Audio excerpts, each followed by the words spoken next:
അടുത്തത് തുലാക്കൂറാണ്. ചിത്തിരയുടെ ഒന്നും രണ്ടും മൂന്നും നാലും പാദങ്ങളും ചോതിയും വിശാഖത്തിൽ മുക്കാൽ, അതായത് 1, 2, 3 പാദങ്ങൾ ചേർന്നതാണ് തുലാക്കൂറ്.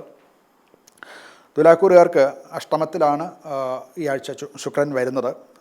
അതുകൊണ്ട് ചില അപ്രതീക്ഷിതമായിട്ടുള്ള കഷ്ടനഷ്ടങ്ങളോ മാറ്റങ്ങളോ ഒക്കെ അവരുടെ കരിയറിലും അല്ലെങ്കിൽ അവരുടെ പൊതുവെ പ്രവർത്തന മേഖലകളിൽ ഒക്കെ കാണാവുന്നതാണ്.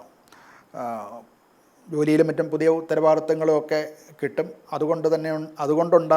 ഉണ്ടായേക്കാവുന്ന ചില കഷ്ടനഷ്ടങ്ങളും ഒക്കെ അവർക്ക് ഉണ്ടാകാൻ സാധ്യതയുണ്ട്.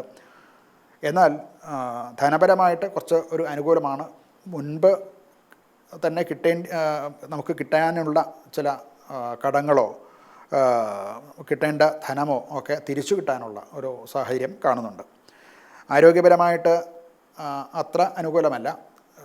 ചില രോഗലക്ഷണങ്ങൾ കാണിക്കുകയോ ക്ഷീണം ഉണ്ടാകുക, നാഡീസംബന്ധമായിട്ടുള്ള തളർച്ച അനുഭവപ്പെടുക, ഇതൊക്കെയും ഇവർക്ക് വരാവുന്നതാണ്.